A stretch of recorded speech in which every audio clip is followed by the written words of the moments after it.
나의 시선을 주께 두고. 여러분은 사람을 얼마나 믿으십니까? 다른 얘기를 하면 여러분 사람들의 이야기에 대해서 내가 얼마나 쉽게 믿느냐 아니면 얼마나 의심하느냐 한번 이렇게 생각해 보면 좋을 것 같아요. 사람마다 굉장히 차이가 많이 있는 것 같아요. 저 자신도 말씀을 준비하면서 내가 의심이 많은 사람인가, 너무 사람들을 아니면 쉽게 믿는 사람인가 이렇게 생각해 봤어요.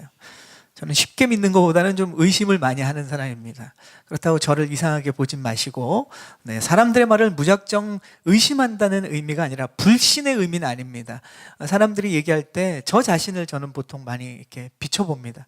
저도 어떤 것을 약속하고 어떤 결단을 하지만 잘 못 지키는 경우가 많이 있어요. 그래서 사람들이 그런 이야기들을 나눌 때 그 상대방의 얘기를 100% 저 사람이 그럴 것이다라고 기대하진 않습니다. 저 역시 못 지키는 것처럼 그 사람도 못 지킬 수 있다라는 생각도 갖게 되는 거죠. 이러한 것도 어떻게 보면 의심에 대해서 큰 부분입니다. 사람마다 차이가 있겠지만 어떤 사람은 너무 사람을 쉽게 믿어서 문제를 만나기도 합니다. 또 다른 경우는 너무 사람을 믿지 않아서 오히려 많은 것들을 잃어버리는 사람들을 우리가 보게 됩니다.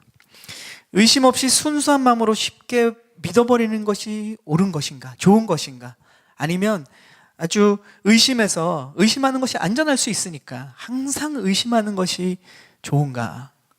여러분은 어떻게 생각하십니까? 참 그러니까 한 분 한 분 여쭤보고 싶어요. 참 저는 개인적으로 궁금한 이야기입니다. 사실 보면 이건 간단한 문제는 아니죠. 의심이 너무 없어도 문제고 의심이 너무 많아도 문제입니다. 의심이 없어서 속은 경험들도 있고 의심이 많아서 정말 그 사람의 순수한 좋은 의도를 오해해버리고 난처한 경우를 경험할 수도 있는 것이죠. 의심 많은 사람은 사실 보면 상대방이 아무리 진실을 말해도 그 배후에 뭔가가 있을 것이다 이런 생각을 가진 사람이 많습니다. 우리가 대화하다 보면 어떤 사건이 일어났는데 또 이슈가 있는데 아니면 어떤 뉴스가 있는데 그걸 보면서 그냥 쉽게 그 정보를 인포메이션을 그냥 이렇게 받아들이는 사람이 있고 어떤 사람은 그 뒤에 뭔가가 있을 것이다 항상 이렇게 이야기하는 사람이 있습니다. 때로는 우리가 두 사람과의 문제에 있어서도 그 사람의 얘기 뒤에 뭔가 있지 않을까 이런 생각을 자꾸 하다 보면 상대방의 좋은 의도조차도 우리가 오해할 수 있죠. 의심 많은 사람은 대부분 의심에 대한 강한 확신이 있는 것 같아요. 상대방이 좋은 의도가 나중에 결국 드러나도 그래도 그것을 100% 받아들이지 못합니다. 다음에 다른 상황이 그 사람과 있어도 그때 역시 그 의심의 끈을 놓지 않는다는 거죠. 너무 믿는 것도 문제지만 사실 의심하는 것 이것이 습관처럼 자기 몸에 배어 있는 사람들은 또한 그것이 문제를 낳기도 합니다. 의심받는 상대방의 입장에서 본다면 어떨까요? 상대방은 사실 오해받을 수 있기 때문에 또 오해받은 것이 드러나 버리면 상처를 받습니다. 나는 좋은 의도를 했는데 상대방이 나를 의심한 것에 대해서 실망하죠. 이건 뭐 부부관계, 자녀와의 관계, 친구와의 관계에서도 동일한 것 같습니다. 누가 의심하는 사람에게 좋은 기분을 가질 수는 없는 것 같아요. 누가 의심하는 사람에게 좋은 친구가 되어줄 수 있을까? 쉽지 않다는 거죠. 그래서 기본적으로 보면 의심이 많은 사람에게는 좋은 사람들이 또 좋은 친구들이 많은 사람들이 있지는 않은 것 같아요. 오늘 야곱을 이렇게 이야기하는 건 야곱을 보면 의심이 많은 사람이었습니다. 오늘 제목도 야곱의 의심입니다. 오늘 말씀에 보면 야곱이 얼마나 의심이 많은 사람인지를 좀 우리가 알 수 있는 것 같아요. 오늘 야곱의 모습을 통해서 이 불신이라는 이런 강한 의미의 의심뿐만 아니라 앞서서 말씀드렸던 것처럼 우리가 일상에서 쉽게 사람들을 신뢰하지 못하고 믿지 못하는 이런 의심까지 생각해 보는 시간을 가지려고 합니다. 지난주에 저희가 나눈 말씀 기억하시겠지만 야복강 나루에서 야곱이 하나님의 천사를 만났어요. 그리고 하나님과 그 씨름을 하게 됩니다. 거기서 하나님께서 야곱을 이스라엘이라는 이름으로 바꿔주셨죠. 야곱이라는 뜻은 무엇입니까? 속이는 자였어요. 이스라엘이라는 이름은 무엇입니까? 하나님과 겨루어서 이겼다라는 거죠. 하나님이 야곱에게 승리를 주셨다는 겁니다. 세상과 씨름하는 자가 아니라 야곱은 하나님과 씨름하는 사람이다. 하나님과 문제를 다루는 사람이다라고 이름을 바꿔주셨어요. 또 기도의 사람으로서 야곱을 축복해 준 것이죠. 하나님께서 야곱을 이스라엘이라는 이름으로 완전히 바꿔주셨지만 야곱의 인생은, 그럼 그 후의 인생은 정말 그 이름대로 이스라엘처럼 살았는가? 아니라는 거죠. 아브라함의, 우리가 지금 창세기를 쭉 봤지 않습니까? 아브라함은 원래 이름은 아브람이었습니다. 그런데 하나님께서 그를 믿음의 사람으로 바꿔주시면서 아브라함이라고 하나님이 말씀해 주시고, 아브라함은 연약했지만 그러나 아브람이 아닌 아브라함처럼 살려고 노력했어요. 그래서 우리가 창세기를 자세히 읽어보면 아시겠지만 하나님이 아브람에게 아브라함이다 너는, 그 다음부터 보면 성경에는 아브람이라는 말은 이제 없습니다. 아브라함으로 계속 기록하고 있어요. 무슨 말입니까? 하나님께서 믿음으로 그를 이름을 주고 바꿔주신 것처럼 그는 그런 삶을 살려고 애썼을 뿐만 아니라 그런 삶의 열매들이 나타났다는 거죠. 그런데 야곱은, 재미있는 것은 야곱의 이름을 하나님께서 이스라엘로 바꿔주셨잖아요, 지난주에. 그리고 오늘 우리가 읽으면 어떻습니까? 이스라엘이라는 이름이 나오지 않고 여전히 야곱이라는 이름이 나옵니다. 우리가 계속 이제 창세기 읽어보시면 알겠지만 이스라엘이라는 이 야곱의 새 이름이 거의 몇 번 나오지 않아요. 나오기는 하되 되게 조금 나옵니다. 대부분은 끝까지 야곱이에요. 야곱은. 이게 무슨 말입니까? 하나님은 그를 이스라엘로 명해주시고 이스라엘로 살기를 원하고 그 모든 축복과 기회들을 주시는데 야곱은 그것을 자기 삶에 녹이지 못했다는 거예요.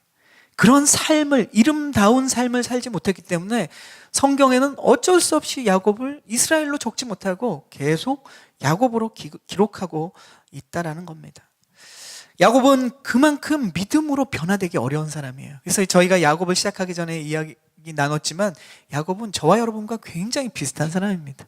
아브라함 그러면 참 우리가 그 믿음을 닮아가기가 쉽진 않지만 야곱을 보면 굉장히 친근합니다. 왜냐하면 야곱이 나타나는 그러한 모든 어려움과 문제와 그의 어떻게 보면 믿음의 그런 성장까지도 저와 여러분과 비슷하다는 거죠. 야곱은 그만큼 참 믿음으로 변화되기 어려운 사람이었습니다. 그러나 감사한 것은 성경에 보면 그러한 야곱을 하나님이 어떻게 하셨느냐? 사랑하셨다는 것이죠. 그럼에도 불구하고 하나님께서는 야곱을 사랑하시고 그를 조금씩 그를 변화시켜 주셨습니다. 야곱은 야복강나루에서 하나님의 천사를 만났고 하나님이 주시는 위로 확신 가운데 이제 오늘 말씀에 보면, 오늘 말씀 그 앞뒤에 보면 형 에서를 이제 만납니다. 그가 가지고 있던 형이 나를 죽일까 하는 그 두려움에서 좀 벗어났어요. 왜냐하면 하나님이 그에게 만나주시고 약속해 주셨기 때문에 그는 확신을 가지고 만났습니다. 그래서 형 에서를 만날 때 형이 어떻게 반응했습니까? 그가 두려워했던 거와는 정반대죠.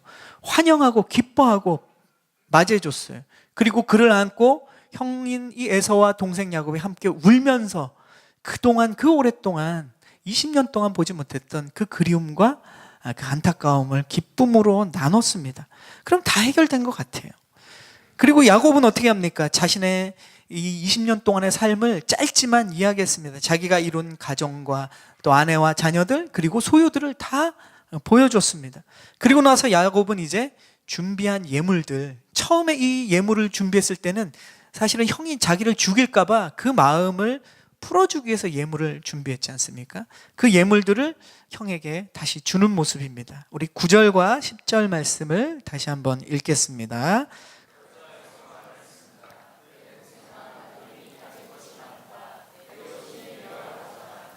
야곱이 말했습니다. 아닙니다. 제가 형님의 은총을 입었다면 제가 드리는 이 선물을 받아 주십시오. 저를 반갑게 맞아 주시는 형님을 보니 마치 하나님의 얼굴을 보는 것 같습니다. 자, 여기 보니까 야곱은 처음에 예물을 준비했을 때 살기 위해서 형이 혹시 자기에 대한 그 분노와 죽이려는 그 마음이 아직 풀리지 않았을까 봐 예물을 준비했는데 그게 아니었잖아요. 이제 다 풀어졌어요. 근데 이 에서를 향해서 야곱은 계속 이 예물을 주려고 합니다. 안 받으려고 하는데 굳이 야곱은 예물을 주려고 하죠. 또 오늘 우리가 읽은 9절 10절에 보면 그러니까 이 형 에서에게 야곱은 은혜를 크게 입었다고 굉장히 강조하는 모습을 봐요. 그리고 형님을 만난 것이 하나님을 만난 것 같다라고 이야기합니다. 아부를 하는 거죠. 야곱의 이 말 속에는 세 가지 모두 다 무슨 얘기입니까? 형을 향한 이 두려움이 여전히 남아있는 거예요. 형이 지금 하는 반응, 행동 가지고는 여전히 그의 의심은 사라지지 않고 있습니다. 아직도 형을 두려워하는 야곱의 모습을 보는 거죠. 야곱은 형이 어떤 것을 지금 의심하고 있습니까? 야곱이 지금 형이 앞으로도 자기를 죽이지 않고 이제 지난 과거를 다 용서하고 이렇게 살 거라는 것에 대해서 불확실한 거예요. 두려움을 가지고 있다는 거죠. 두려움은 어디서 나옵니까? 의심에서 나오는 거예요. 우리가 의심하면 두렵습니다. 불확실한 것에 대해서 우리는 두려움을 갖죠. 이것은 인간에게 뿐만 아니라 하나님에게도 마찬가지입니다. 하나님을 두려워하면 하나님을 점점 의심하기 시작합니다. 불확실하면 의심하죠. 의심 가운데는 두려움이 항상 가득합니다. 지금 야곱은 형의 어떤 것을 의심하고 있습니까? 자기를 또 죽이지 않을까? 과거의 형이 이 기억들이 여전히 자기를 죽일 수 있다는 걱정을 하고 있는 거예요. 지금은 오랜만에 만나니까 그리움 때문에 자기를 반갑게 맞아주지만 언제 다시 마음이 바뀌어서 자기를 죽일지 모른다라고 생각을 하는 겁니다. 그래서 지금 이 예물을 계속 거듭 받으라고 하는 얘기는 뭡니까? 예물을 바쳐서 마음을 부드럽게 하고 또 은혜라는 단어를 강조하면서 자기를 죽이지 않는 것, 이것에 대해서 계속 기억해 달라는 거죠. 9절에 보면 형에서는 야곱을 동생이라고 부릅니다. 근데 야곱은 형을 형이라고 지금 부르지 못해요. 형을 형이라고 부르지 못하는 이유는 더 높이고 싶은 거예요. 당신은 하나님과 같다. 굉장히 낮아지는 것이죠. 하나님처럼 높이고 자신을 종처럼 낮추는 이 야곱의 어떻게 보면 비굴하리만큼 형에게 이런 모습을 보여줍니다. 이런 행동들을 통해서 형이 자기에게 복수하는 일을 막고 싶은 거예요. 근데 우리가 지금 아는 것처럼 또 읽은 것처럼 형에서는 야곱을 죽일 생각이 전혀 없습니다. 그런데 야곱은 형을 계속 의심하는 거예요. 원인이 형 에서에게 있는 것은 아닙니다. 형은 어떠한 지금 말씀에는 실마리도 제공하고 있지 않아요. 동생에 대한 분노와 또는 죽이려는 마음이 있다라는 것이 하나도 없습니다. 야곱 혼자 그렇게 생각하는 거예요. 혼자 의심하고 혼자 두려워하고 혼자 걱정하는 것입니다. 형은 야곱을 완전히 용서했지만 동생은 그것을 믿지 않은 거예요. 그러니 의심하는 거죠. 우리가 계속 이 말씀을 봤지만 형에서는 되게 단순한 사람입니다. 그죠? 남자다운 사람이고 또 때로는 되게 다혈질이고 불같이 화를 내다가도 쿨하게 용서하는 사람이에요. 야곱이 지금 형을 의심하는 것은 형의 문제가 아니라 야곱 자신의 문제입니다. 우리가 때로는 의심할 때 보면 상대방이나 환경이 문제가 아니라 내 문제 때문에 내가 의심하고 있는 우리의 모습을 보게 된다는 겁니다. 우리가 곰곰이 생각해 보면 남을 의심한다는 것은 어쩌면 자기 자신을 못 믿기 때문에 남도 못 믿는 거예요. 이런 말이 있습니다. 아는 것이 없는 사람은 의심하는 것도 없다. 이건 지식에 대한 문제가 아닙니다. 아는 것이 없으면 의심하는 것도 없다는 거죠. 그러니까 내가 내 자신이 속일 수 있는 사람이라는 것을 알고 있으면 남이 나를 속일 수 있다라고 또 생각하는 거죠. 내가 속임수를 알고 있으면 상대방도 그 속임수를 쓸 수 있다고 생각합니다. 그런 걸 모르면 사실은 의심하지 않죠.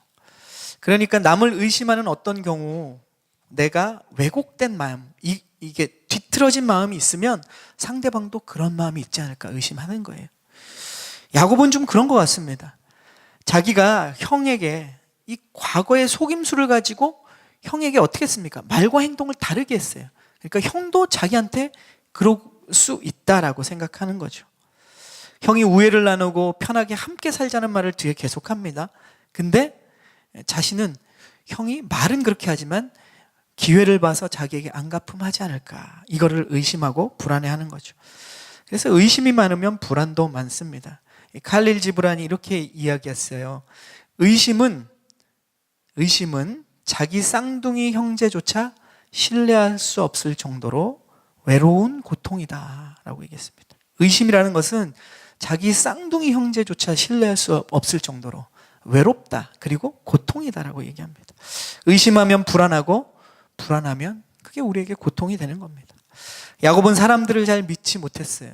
그 이유는 과거의 그의 경험 때문에 나오는 겁니다. 다 그가 살아온 배경과 경험과 연관이 있어요. 야곱은 일단은 자기 자신을 봐도 자기가 믿지 못할 사람이죠. 끊임없이 속임수와 거짓말을 했던 사람이니까. 이름이 그랬으니까. 자기 삶이 그랬으니까 상대방들을 믿지 못하는 거예요. 그리고 어머니도 어떻습니까? 어머니 리브가도 보면 남편에게 거짓말을 하는 것을 오히려 할 뿐만 아니라 야곱에게도 시켰던 사람입니다. 그의 어머니 상도 건강하지 못해요. 속이는 사람입니다. 아내들도 어떻습니까? 믿을 만한 사람들이 아니었어요. 둘이서 싸운 그런 내용만 나오는 것이 아니라 성경에 보면 이 라헬이 자기 아버지 라반이죠. 야곱에겐 삼촌인데 이 삼촌을 속이고 드라빔을 훔치고 거짓말하는 모습들도 보았습니다. 지금 그래서 이 야곱의 삶에서는 건강한 순수하고 솔직하고 진실한 사람을 만나본 경험이 거의 없는 것 같아요. 주변의 모든 사람이 특히 자기를 중심으로 모두 다 속이고 거짓말하고 겉과 속이 또 말과 행동이 다른 사람들을 보아왔어요. 그러니까 자아상뿐만 아니라 다른 사람에 대한 것이 다 왜곡되어 있고 일그러져 있는 것입니다. 형에서가 지금 순수한 마음으로 이야기하고 있는데 그 말도 야곱은 믿지 못하는 거죠. 살아오면서 믿을 만한 사람이 곁에 없었던 것, 이것은 어쩌면 야곱에게 있어서 큰 안타까움이고 불행인지도 모릅니다. 속고 속이는 생활 속에서 그의 마음은 이제 의심으로 가득 차버렸어요. 그의 경험에는 믿을 만한 사람을 하나도 만날 수 없었고 야곱은 의심의 사람이 되어버렸습니다. 의심하면서 두려워하는 인생, 그 인생 때문에 또 이제 앞으로 큰 어려움과 문제를 야곱은 만나게 됩니다. 우리 15절부터 17절까지의 말씀을 한번 읽어보겠습니다. 에서가 말했습니다. 그렇다면 내 사람들을 내게 좀 남겨놓고 가겠다. 야곱이 말했습니다. 그렇게까지 하지 않으셔도 됩니다. 그저 내 주께서는 저를 너그럽게 받아주신 것만으로도 저는 좋습니다. 그날 에서는 길을 떠나 세일로 돌아갔습니다. 그러나 야곱은 숫곳으로 갔습니다. 야곱은 그곳에 집을 짓고 가축우리도 만들었습니다. 그래서 사람들은 그곳의 이름을 숫곳이라고 불렀습니다. 자, 형과 야곱은 멀어집니다. 그 아버지가 죽은 장례식 때까지 이제 만나지 못해요. 오늘 보면 점점 멀어지는데 그 이유는 야곱이 형과 멀어지고 싶어 하는 거예요. 형에서는 이제 자기가 살고 있는 세일 땅에 가서 동생한테 같이 살자고 합니다. 이쪽은 자기 영역이니까 동생과 그 모든 재산을 보호해 주려고 사실 좋은 뜻으로 동생에게 제안을 한 거죠. 이제 같이 내가 살고 있는 세일 땅으로 가자. 너는 이제 나그네로 20년 고생했으니까 내가 너를 지켜주겠다. 이 이야기를 형이 하는 거예요. 그런데 야곱이 어떻게 얘기합니까? 형과 이 400여 명의 장정들과 함께 발을 맞춰서 우리가 가면 우리 가축들은 다 죽을 거다. 하루도 못 견디고 우리 자녀들도 힘든 길을 왔기 때문에 따라가기 힘들다. 그냥 가십시오 먼저. 그럼 난 나중에 세일 땅에 가서 형님을 뵙겠습니다 라고 얘기합니다. 거짓말이죠. 야곱은 또 거짓말을 하고 있어요. 절대 세일 땅으로 가고 싶어 하지 않고 가지도 않았습니다. 그러니까 형에서는 그런 거예요. 그렇다면 우리랑 따라가면 정말로 그렇게 될 수 있으니까 그러면 나와 본지는 먼저 가겠다. 그럼 내가 그래도 너희 가족과 이 가축이 혹시나 이 낯선 땅에서 어려움을 당할지 모르니까 내가 보디가드를 몇 명 붙여주겠다. 지금 그 얘기를 하는 거예요. 그래서 내가 용사들, 장정들을 붙여줄 테니까 그들이 너를 보호해줄 거고 그러면 같이 와라 라고 얘기합니다. 그러니까 뭐라고 얘기합니까? 야곱은 그것도 됐습니다. 극구 만류하는 거죠. 왜 만류를 합니까? 배려가 아닙니다. 자기는 지금 형과 함께 세일 땅으로 갈 마음이 없습니다. 세일 땅이 안 좋은 것이 아니라 형과 함께 있는 게 싫은 겁니다. 왜 싫습니까? 형을 못 믿는 거죠. 형이 말하는 것, 형이 어떻게 행동할지를 못 믿고 있습니다. 지금 야곱의 행동들을 보면 이제 형이 지금 나를 만나서 죽이지 않은 것만, 그것만으로도 충분히 만족한 거예요. 말로는 형과 되도록, 말로는 좋다고 얘기하지만 속으로는 형과는 되도록 멀리 떨어져서 살고 싶어 합니다. 지금은 어쩔 수 없이 고향 땅으로 와서 형을 만날 수밖에 없기 때문에 만나는 거지만 웬만하면 형 앞에 이제 얼씬하고 싶지 않은 게 야곱의 마음입니다. 그래서 야곱은 결국 어디로 가는가? 우리 18절을 읽겠습니다.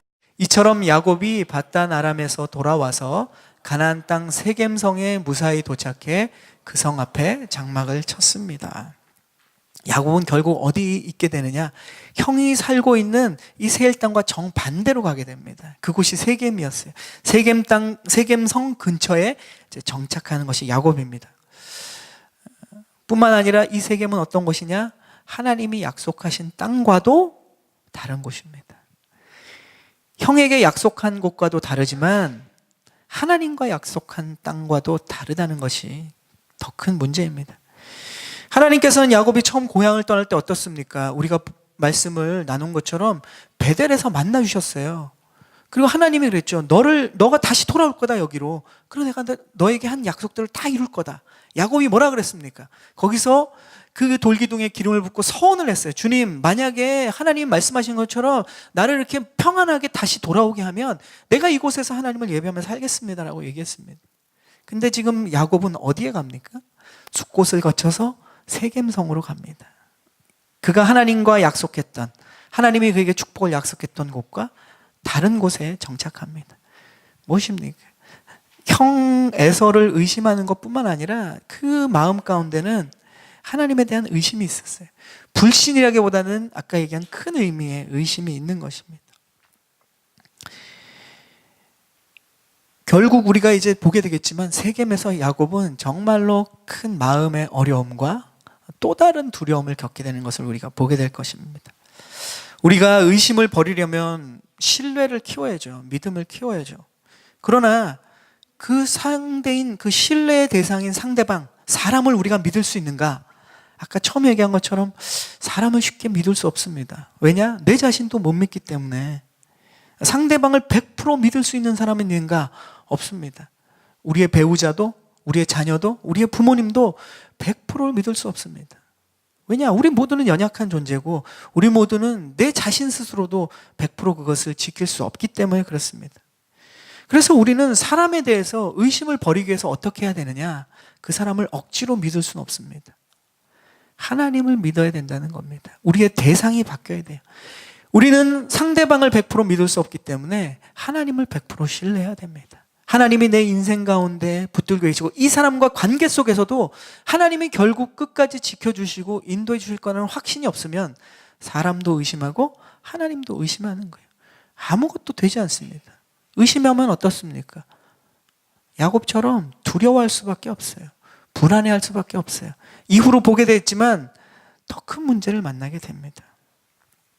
불행히도 야곱은 여전히 하나님을 신뢰하지 못하는 것 같아요. 믿음 생활에서 보면 하나님을 신뢰했다가 또 신뢰하지 않고 이것이 계속 반복되는 야곱의 모습입니다. 우리의 신앙생활도 그렇지 않습니까? 저도 목회를 하고 있지만 때로는 하나님을 향한 강한 신뢰가 있다가도 환경이 하나님의 그 응답이 아니면 하나님 앞에 이 달려가는 것에 대해서 눈에 보이지 않으면 또 의심하고 낙심하고 또 한번 하나님 앞에 이것에 대해서 질문하기 시작합니다. 하나님을 의지했다가도 때로는 세상을 의지하는 모습이 우리 모두에게 있습니다. 이런 믿음의 주기가 우린 계속 반복돼요. 그래서 이것을 경험하면서 저와 여러분 어떻습니까? 아유, 그렇지 내 믿음이 이런 생각을 하기도 합니다. 때로는 아니 이렇게 내가 열심히 믿고 달려가는 게 이게 무슨 의미가 있을까? 좀 있으면 또 이것에 대해서 내가 불신할 텐데 또 내가 넘어질 텐데 또 이전과 똑같은 모습일 텐데 우리가 이런 생각이 들어요. 사실 이것은 유혹입니다. 사단이 주는 유혹이에요. 잘못된 생각이에요. 우리가 이런 믿음과 낙심과 믿음과 의심이 반복됩니다. 그것은 사실이에요. 그러나 그 반복되는 것을 거칠 때 우리가 이전과 똑같은가? 그렇지 않다라는 거예요. 야곱의 인생을 보지만 그가 하나님을 믿었다가 하나님을 의심했다가 그가 믿음으로 행동했다가 또 불신으로 자기 꾀로 자기 행동을 했다가 이것이 반복되지만 그의 앞길의 여정을 보면 어떻습니까? 그의 믿음이 반복되지만 점점 성장한다는 거예요. 우리의 주기는 순환되는 것 같고 반복되는 것 같지만 멀리서 보면 이것을 장기적으로 보면 상향 곡선을 긋는다는 거예요. 여러분이 오늘 하나님 말씀 앞에 결단하지만 다음 주에 또 쓰러집니까? 여러분이 이번 주는 기도를 열심히 하지만 말씀을 열심히 보지만 다음 주는 또 한 주는 말씀을 보지 않고 말씀대로 살지 않고 기도하지 않고 그런 시간을 지납니까? 그럴 수 있다는 거예요. 그런데 그 시간이 반복된다고 해서 여러분에게 다시 제자리로 돌아오는 것은 아니라는 거죠. 그 상황 속에서, 그 경험 속에서 하나님을 만나게 된다는 겁니다. 하나님을 만나면 어떻게 됩니까? 우리 안에 믿음과 신뢰가 조금씩 쌓이게 된다는 거예요. 그래서 제일 어리석은 것은 내가 이전과 똑같다라는 것을 이야기하는 사람. 그렇기 때문에 내가 하나님 앞에 결단하거나 하나님 앞에 다시 한번 내가 내 마음을 다짐하는 것을 포기하는 사람. 이것이 제일 어리석은 사람입니다. 야곱이 반복되는 삶을 사는 것 같지만, 믿었다가 의심했다가 반복되는 것 같지만, 그의 삶은 계속 하나님을 향한 믿음의 여정이 성장하고 있다는 것을 여러분 기억하시고, 그렇게 말씀을 한번 보십시오. 야곱의 인생은 헛된 인생이 아닙니다. 저와 여러분의 믿음 생활도 헛된 믿음 생활이 아니에요. 내가 더 노력하고 내가 더 하나님 앞에 나아가지만, 또 내가 좌절하지만 그것은 의미 없는 것이 아니다라는 겁니다. 저와 여러분을 만들어 가실, 저와 여러분의 믿음을 성장하실 주님을 기대하는 여러분 되기를 축복합니다. 아멘. 오늘 우리는 야곱의 의심을 보았어요. 주님이 참 안타까운 것은 사람을 의심하는 것도 안타까웠지만, 오늘 말씀의 핵심은 이겁니다. 저와 여러분에게 우리가 기대하는 것은 사람들을 의심하는 마음이 우리 가운데 들지는 몰라도 주님을 의심하지 마십시오. 사람들한테 그런 믿었던 것이 깨졌다고 해서 하나님한테도 그럴 거라는 생각을 갖지 마십시오. 하나님 아버지시기 때문에 여러분이 아버지에게, 또 어머니에게, 내가 가장 사랑하는 사람에게, 또 여러분의 주위 사람에게 내가 신뢰했는데 그 신뢰를 받쳐주지 못해서, 그 사람한테 실망해서, 내가 그 사람한테 상처를 받아서 사람을 의심하는 것, 거기서 나아가서 하나님마저 의심한다면 이것은 우리에게 정말로 안타깝고도 비참한 것입니다. 주님을 의심하는 것, 그것은 어리석은 태도이죠. 주님은 사람들과 다릅니다. 내 자신과도 다릅니다. 주님은 좋으신 분이십니다. 아멘. 이것은 말이 아니라 정말입니다. 말이 이상하지만 말이 아니라, 성경 말씀에만 써 있는 것이 아니라, 주님은 말씀만 하시는 분이 아니라 그렇게 우리에게 응답하시는 분이십니다. 주님은 진실로 선하신 분이십니다. 믿으세요? 내 경험 속에서 그렇지 않은 적이 있는데 그것은 오해하고 있는 겁니다. 주님은 한 번도 저와 여러분에게 그 신실하심과 그 진실하심과 약속을 어긴 분이 아닙니다. 주님은 끝까지 우리에게 응답하시는 분이고 우리를 믿음의 사람으로 만들어 가실 거예요. 저와 여러분이 야곱처럼 끊임없이 의심해도 주님은 끊임없이 우리에게 신뢰와 확신을 주시는 분이십니다. 오늘 말씀을 통해서 야곱이 의심하는 사람이기 때문에 내가 그 의심을 하면 안 된다가 아니라, 그런 연약함에도 불구하고 하나님이 저와 여러분을 붙드시고 믿음의 사람으로 만들어 가신다라는 것을 이 시간 말씀을 통해서 기억하는 저와 여러분 되기를 축복합니다. 주님께서는 우리의 믿음을 성장시키시고 또 성장된 믿음을 기대하시고 주님을 신뢰할 수 있도록 한 걸음 한 걸음 인도하시는 분이십니다. 여러분, 그 주님의 은혜와 주님의 역사가 저와 여러분의 앞길을 기대하고 있습니다. 아멘.